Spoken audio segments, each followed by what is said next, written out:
Hey there, all you creepers and reapers. Welcome to another episode of the Femme Fatalities.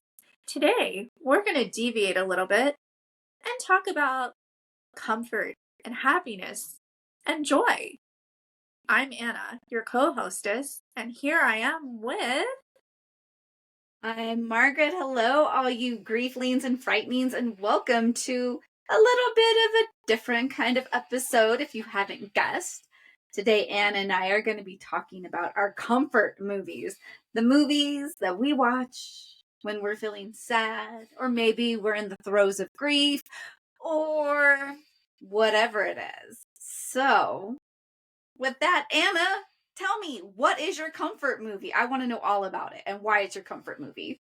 Well, when I'm having a craptastic day or week or month, I almost always listen to the music from this movie and also watch it. I'll give you a hint and see if you can guess. Dun dun dun dun dun dun dun dun dun dun dun dun dun dun dun dun. Dun, da, Oh da, my da, gosh. da, da, da, da, da. Rocky! Yes!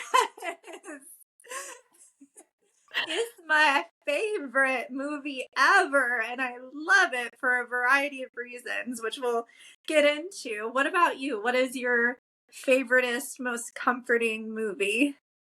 Oh my gosh, this is an early Ryan Reynolds film. It's got Ray Liotta. It has got Tasha B. Henson. It's got Common. It's got Chris Pine. It's got Ben Affleck. Oh my gosh, so many people in this. Jeremy Piven. Smoking aces. How does it have Ray Liotta in it and I haven't seen it? Oh my goodness. Oh, and the crazy thing about this film, talk about, right? This is a grief podcast. This film has gone through the death of each of my parents with me. So this is definitely a comfort film. It came out on Redbox. You guys remember Redbox back in the day? I rented it on Redbox when I first saw it, and it just has become what I love, and we'll get into it, and has, I think, one of my favorite endings. Like, talk about grief and just horror of realizing something. This movie has the best ending ever. So if you haven't seen it, viewers, listeners, go watch it now. And I'm guessing, I mean, who hasn't seen Rocky? So Anna, tell me, Rocky, why Rocky? What is it about Rocky that you love? It's everything. This is my cradle to the grave movie. This movie will always be with me. I love it. So there's a huge family connection. It's a very big movie in my family. It was one of my parents' first dates to go see Rocky in the theater that they went Aww. on. We watched the movie so much when I was a kid that I named my first puppy after one of the turtles. I thought that they were called Cup and Link rather than Cuff and Link, so my dog's name was Cuppy. Uh, Oh. I love this movie so much. I actually uh, walked down the aisle to the Rocky theme music when my dad escorted me. It's big in our family. It's a big deal. And I think for me, the movie is about grief and loss and change and hope and just the idea that roll with the punches. No matter how much life beats you down, you are still here and you took it. And, there are other people in this world who feel beat down that are going through so many other things that you may come across and connect with. And I mean, for me, the movie has everything. It's a love story. It's a grief and loss journey. It's overcoming the odds. It's having faith in other people and even looking at our notions and just assuming things and then finding out we were totally wrong and seeing something different than we expected. So I can't say enough amazing things about the movie Rocky. Um, Also, Sylvester Stallone, I think that he is just an absolute genius. I'm a huge fan of him. And I love all the Rocky movies. I truly do. They're just amazing. What about you, Margaret? What makes your movie your absolute fave? Oh my gosh, we have such different movies. This movie is just one misadventure, not even misadventure. This is just an action packed movie that's just gonna pull you out of life. So the premise is that there is this guy, he's turned state evidence against the mafia, and so there's all these hits out Oh, I on need him. to And see so that. there's all these hitmen that are converging on the hotel that he's Mhm. at to kill him, as the FBI is also trying to figure out like what's going on. They know that there's this hit out on their witness, and they know that he's turned state evidence, and it's just like one thing after the other, and there's so much just going on. Andy Garcia is in this movie, so there's a lot of big names, and just the Mhm. creativity in the assassins essentially, and how they kind of just like assassin war Yeah. essentially, Oh going my god. after Jeremy Piven. And yes, it's just, That it's sounds so entertaining. fun.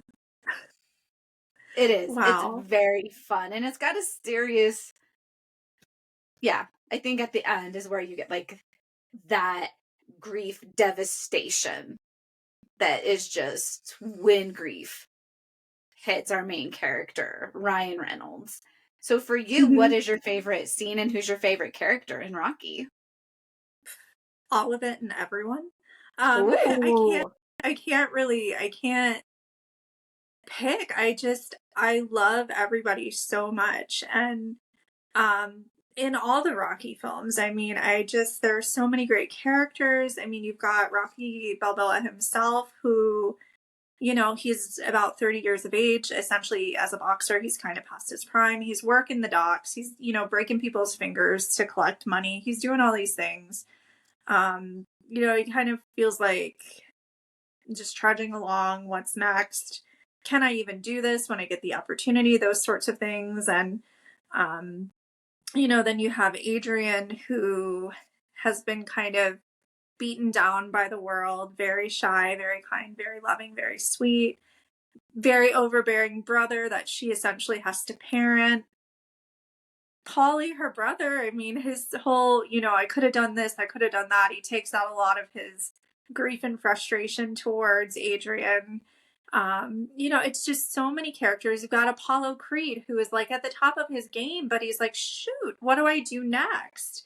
I'm so great. Like, do I get greater or am I challenged? What exactly happens? And even as like the films progress, Rocky and Apollo develop this deep, loving friendship that's just so important as well. And the things that the movie addresses, and all of the movies address, I mean, I love all of the Rocky movies. I truly do. Um, I don't really cry much, but each Rocky movie, I shed a couple tears. It's just overcoming life's obstacles. And I think one of my favorite things in the first movie is how Rocky and Adrian connect. There's this kind of famous scene when they're at the ice skating rink, and Rocky says, they told me I didn't have much of a brain, so I had to learn to use my body. And Adrian's like, yeah, my mother said I didn't have much of a body, so I had to develop my brain. And just immediately they have connected. They've gone through their own like grief and loss experiences and changes in life, and they're reflecting and thinking about where they are and where life has put them, and they connect through that. And how often do we have someone in our life or come across someone who is going through a battle that we're able to connect with? It may not be our own battle, but those feelings, those experiences, we perceive and understand them in a way that everyone else doesn't, right? So it's so beautiful. And it really is. It's a love story as well. I could just sit here and talk about how much I love Rocky and how great it is all day, and then tomorrow do the same thing. Um, but it's just the hope, and it's not even, Rocky's goal in the entire movie is not to win. And I think that's a big misnomer when people are like, oh, yeah, he wanted to win. No, he just wanted to go to the distance, right? Think about life. If we stopped looking at life every minute, every hour, every day, as I have to live up to what society tells me, I have to achieve these goals by this time in my life, I have to acquire these things, whatever it is, and just, I want to go the distance. I want to get through it the best way that I can and impact other people as positively as I can. How amazing would that be? It feels like this movie has so much inspiration for you. And like, how are you, like you just said, how are you going the distance? How are you being inspiring? How are you living your best life? And that Rocky has given this to you. Would you say Oh, that this has come over time? I know on this cast we talk a lot about when we mhm, rewatch movies, how we get more, or our mhm. view might change, or it deepens our view of the movie. Would you say with each watching of Rocky, you get more, or does it really just re-emphasize that? How do you go the distance? How do you live your best life? It's kind of a combination because the first movie is very much like going the distance, rolling with the punches, making the best out of it, whatever way you can. Um, but as you progress through the films, there's grief and loss, like in Rocky 3. And if you haven't seen the Rockies, tune out now. These are spoilers, but in the third Rocky, right, his trainer, Mickey, dies. Um, so you have that figure in your life that's not there anymore. Rocky 4, his best friend Apollo Creed dies in the ring. So a lot of this is processing grief and loss and how he's doing it. Obviously, fighting Clubber Lang, fighting Ivan Drago. These are instrumental ways of grieving. But what Rocky is doing, he is concentrating on strengthening himself and doing things in a way that he needs to progress, right? So Rocky 3, he goes and meets with Apollo's original trainer, completely different environment to him and Adrian that he's not used to. And there's this scene on the beach where he tells Adrian, I can't do it. I'm afraid. And she's like, everyone is afraid. And what that means to people, like, it's okay to be afraid. It's okay to express your fears and your anxieties and your hopes and your dreams in life. That's part of being alive. And that's just what I love so much about these movies. Yes, life is hard. Life will beat you down worse than any opponent in the ring will if you let it. But if you put the work in and you strengthen yourself, you can get through this. There are going to be coaches around you, there are going to be friends and family around you, there are going to be new people around you that help you through this. And looking at it from the Thanatology perspective, that's what I see. And it's great. Like, I can remember watching this movie as a little girl, and my dad would be like, life's tough. You got to be tough too. And it's just, now looking at it through the thanatological lens, like, yes, that's absolutely correct. And there are so many other things that you can see, but just, I am very much a roll with the punches kind of person. And that movie is a huge reason why. It had a huge presence in my life. It still does. I mean, it's just, I have a Rocky poster in my office at my full-time gig. It is that important to me. Like, pretty much, like, if I come across someone who's like, I hate the movie Rocky, I'm like, I wish you well. I hope that your life is wonderful, but I am not made to be your friend.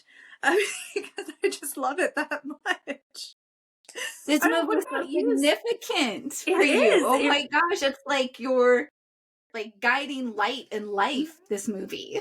Oh yeah, I mean, I can remember like being in my like early 20s, and a few friends tried to set me up on blind dates, and one of the first questions they would ask is, do you like the movie Rocky, to like potential partners, because it's that important. Um, but yeah, so that's that. But what about, okay, what character or characters do you most relate to in your film, and how do they have significance when you first saw it and now? That is a great question, because as you're talking about Rocky, like, right, Rocky really does reflect life. It has this like salt of the earth quality to it, where Mhm. everyday people can like be like, yeah, I see myself in this person. I relate to this being down and Mhm. out and feeling afraid. Where Smoking Aces, we have all these assassins, we have the FBI, we have the mafia, we have things that most of us are not going to experience in our everyday life. And yet there's still grief, there is Mhm. still loss, there is still. So for those of you who haven't seen it, stop listening now, go watch it, or go ahead, spoilers. Right, the FBI is investigating, I can't think of his first name, Sparaza. He's this old mafia guy, and Jeremy Pivens, who's gone to testify against him, turns out that that's his son. And he's Oh. Sparaza. Everybody thinks there's a hit on Jeremy Pivens. No, it's that Sparaza wants Jeremy Pivens' heart so that he doesn't die. Mhm. And the FBI also wants to have this done because it turns out that Sparaza used to be an FBI agent back in like the Mhm. 40s, and he starts going through elective surgery so he can infiltrate the mafia that much more. FBI decides he's too dangerous, so they assassinate him. In a sense, they kill Joseph Keller, the FBI agent, Mhm. and Sparaza is born. So now he is this mafia guy. He's no longer Mhm. this FBI agent. That's the premise of the movie. All these assassins are going after Pivens, you think, to kill him, when really the main assassin is getting him to the heart surgeon. Very complicated, all kinds of assassin wars in there. I would say who I most relate to, again, so I'm going to go to the end of the movie. At the end, it is beautifully shot. Ryan Reynolds has lost his partner, his Mhm. mentor, Ray Liotta. Oh. He's grieving, and he goes to confront Andy Garcia Mhm. about what he's figured out. And he's like, you can't keep this guy. Like, this is ridiculous. And Andy Garcia's like, give me your badge, you're done. You've ruined your career. Yeah. And there's a scene. Ryan Reynolds sits in this chair. He locks the people out. Here's Jeremy Pivens in his hospital bed on life support, Sparaza, and he just grabs the two life support cords and unplugs both machines. Mhm. And that's the end of the movie, as like everybody's banging trying to get in. And how often in life do we just feel that deep sadness, that just, I've lost everything, I have nothing more to lose, Mhm. and this is the only way I make myself feel Yeah. better. I'm going to right your wrongs, Yeah. sort of thing. And so it's just, but who do I most relate to? I don't know. Taraji B. Henson is hilarious. Alicia Keys is great. There's just so many great characters in this movie that are just, Yeah. it's a fun, action-packed movie to watch. So I don't even know if that answered your question. Sometimes when it's a favorite movie, you love it and you love the character so much that you can't pick one. It's like eating Mm-hmm. potato chips. You can't just have one. You know what I mean? Like, That, because it's so great. Although I did get stuck a little bit. I need to see this film now. So, Sparaza, like the old man, his son rats on him, but he doesn't want to get rid of him. Which to that's me, what the FBI thinks. Like, the FBI thinks ah, that, like, that he's ratted him out, he's, but he hasn't. and that's why there's a hit. So Okay. that's why. And Okay. yeah, Okay. Jeremy Pivens is, he's going to testify to get himself out of trouble. They don't really go into that. And so you Mhm. think that that's why there's this hit on him. When Okay. no, it's because Sparaza wants his heart.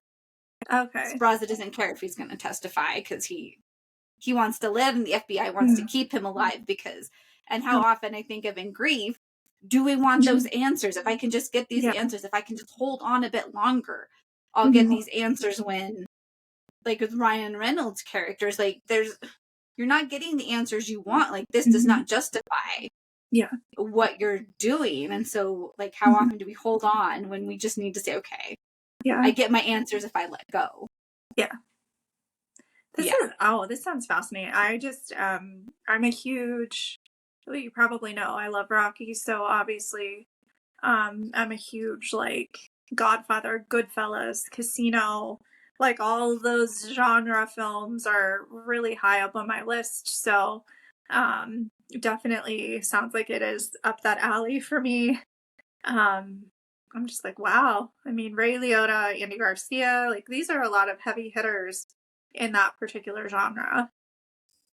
Yes, I say watch it. It's just entertaining, just Mhm. the different assassins and that which one you might be rooting for and how clever they are trying to infiltrate Jeremy Pivens. And there's a little brief love story that Common is a bodyguard to Jeremy Oh, Pivens, and Alicia Keys is one of the hit people. And in all this chaos, shootout between the FBI and some of the assassins, he like rescues her and carries her down the stairs. It's a oh, sweet little exchange between well, the two of them. So it's yeah, Colin is adorable. I feel like he gives really nice hugs. yes, I do. I feel like it's just one of those where, like, you get the hug and you just feel like enveloped in someone else's warmth. I imagine he's that type of hugger. yes, I agree. That's so cool though. I think, like you said, our favorites are very opposite, but um I mean, I think in a way, like, having gotten to know you over the past almost 2 years, wow. Um yeah.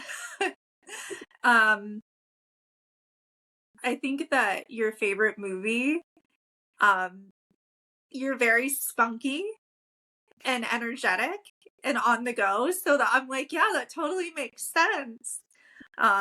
Just, for your personality, I'm like, that makes sense that that's your favorite movie, and I love it. I think it's great. I'm really excited to check it out.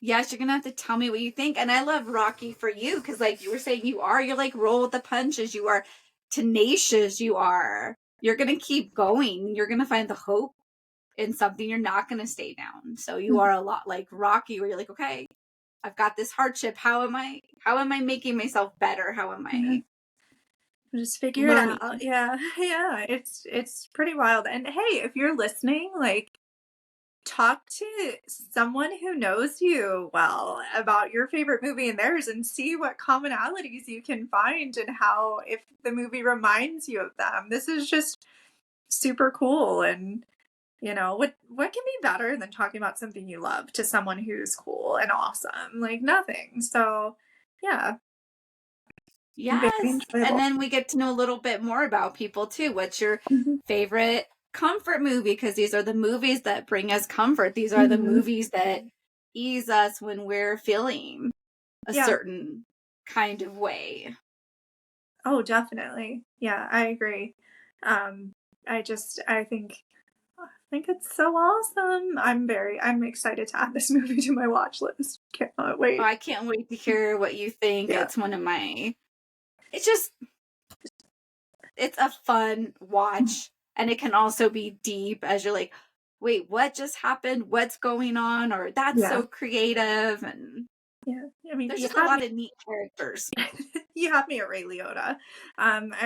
I love that he was in Cocaine Bear. I think that was actually his last film before he died.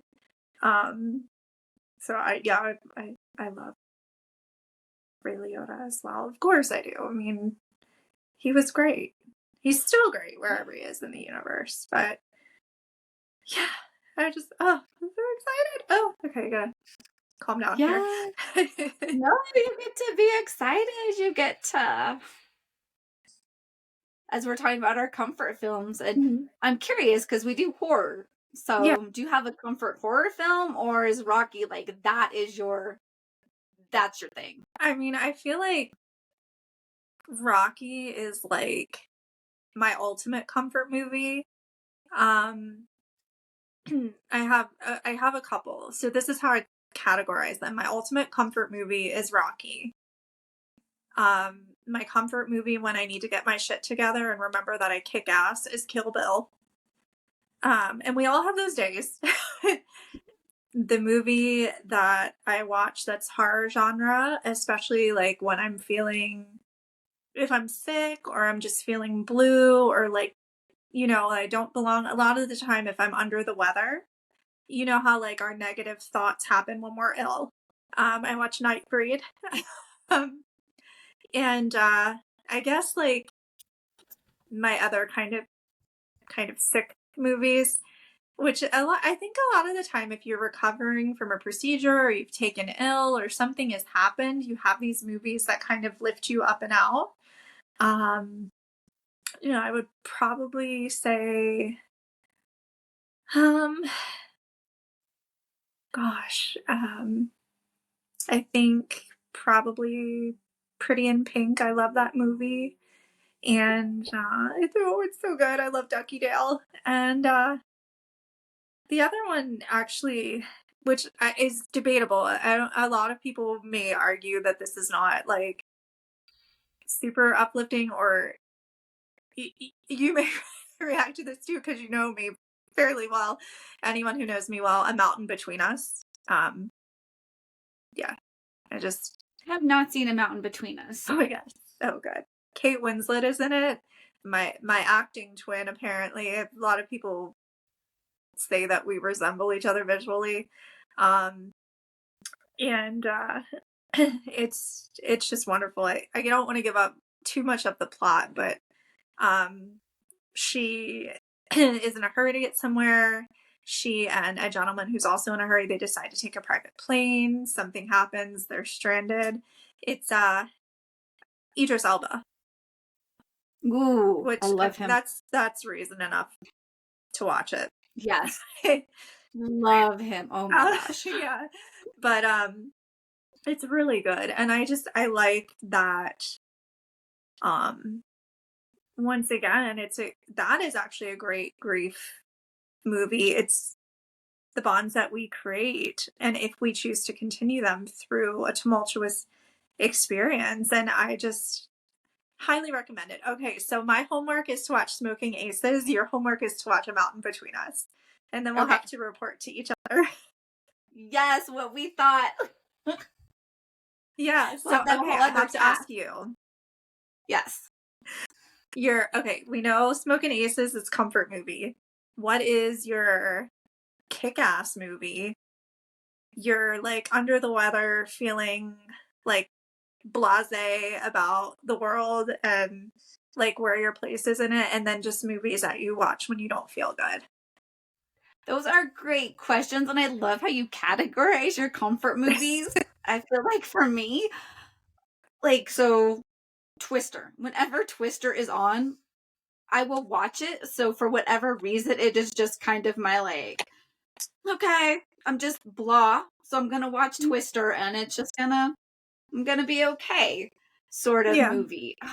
Kick ass movie. I don't know because I feel like my comfort movies are just something that's like settling, that's giving me some Mhm. my nervous system needs something to help Yeah. regulate it or to give it some ease. So a newer movie that, oh my gosh, I love and it's become one of my comfort movies. Anything Everywhere All at Once. I haven't Oh, I not just yet either. I love this movie. It's just beautifully done. It just Mhm. gives me this comfort. It just soothes me. It just yeah, it just and it's funny. So I would say it gives that Yeah. comedic relief too. Back to kick-ass movie, or if I'm sick. If I'm sick, I'd probably watch Anything Everywhere Mhm. all at once. Yeah, but like a kick-ass movie, maybe like Smoking Aces, because it's pretty kick-ass. I'm not sure. I'm gonna have to think about that one.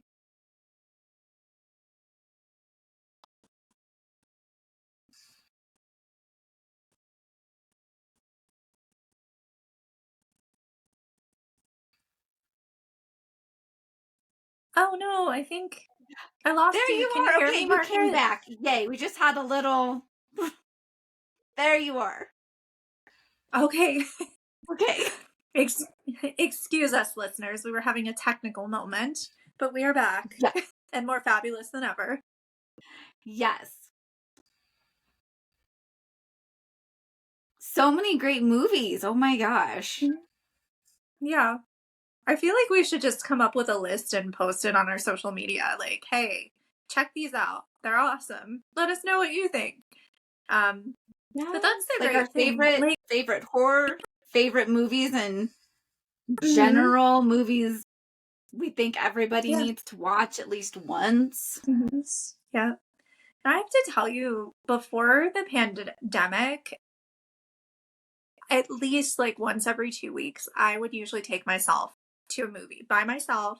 I had this whole ritual where I would get like specific snacks and beverages and whatever. Movies impact us and our lives in such a way because in 90 minutes to 2 hours, you can go anywhere. You can be anything. You can see whatever you want to be. And that feeling, I know I almost sound like an escapist, but it's just such a great feeling. And, you can do it from the comfort of your home. You can do it sitting in a theater. You can do it at an event complex. There's so many options. And, never let anyone diminish your shine when it comes to the movies you like and the movies that positively influence you because it's so very important. And art is subjective, film is art. If you get something out of it that someone else doesn't, that's okay. Yes. And we get to be escapist. We're living in a very complex world that demands a lot from us. So getting Mhm. that like 90-minute to 120-minute Yeah. escape, you get to take that. So what happens to your ritual? Do you still go to the movies like once every 2 weeks or So I actually have been going to the movies more frequently again. I I have kind of a busy schedule, and during the pandemic, this little 12-pound fur baby came into my life, and now she is a 60-pound hellhound, and I love her dearly. So a lot of a lot of my free time is spent with her. And we've discovered the love and art of like hiking and run. We're starting to run together, but I do try like once every 4 to 6 weeks to hit the theater. And now we have a schmancy pants theater where I live with like reclining chairs and table trays, and there's a bar and a well, not like restaurant, but you can get like pizza and stuff like that. Because I really like that. So yeah, it's just more of finding the time, but it's great. I'm a big movie watcher though. I mean, at least once a week, I'm watching something at home. Um, Mhm. what about you? Do you go to the theater often, or do you prefer to be like a home watcher? I prefer to be a home watcher. I just like to be at home. That way I can pause it when I want to pause it, get a snack when I want to get it. Yeah. I'm more of a home watcher. I know that. So, listeners, we're going to be getting out to the movies more so we can Hmm. talk about the new Yes. stuff that's coming out for Hmm. ourselves and everybody else. I was going to say for Yes. you, and it's for us too. October 4th, 2024. I have the date marked on my calendar. Folie à deux. I am ready. Expect a podcast, guys. And then I guess at some point in November when Thanksgiving 2 comes out, we'll be talking about that as well. But yeah, Yes.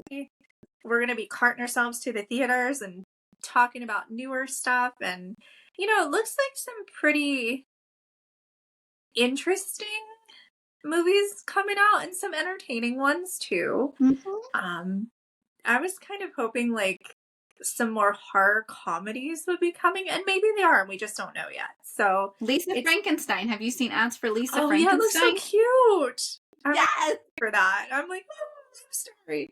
And well, in Anna Land, that's a love story.